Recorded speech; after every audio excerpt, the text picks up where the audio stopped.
Hello, hello everyone. Andito na naman po kami.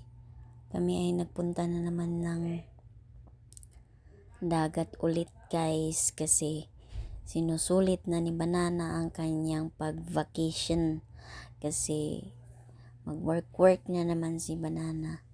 So ayan, palagi kami dito at meron silang mga dalang gamit na yung pamana nila. Ayan, maghahanda muna kami ng aming hapunan dahil palubog na rin ng araw at paggabi na guys. Kaya magluluto muna kami. Wow!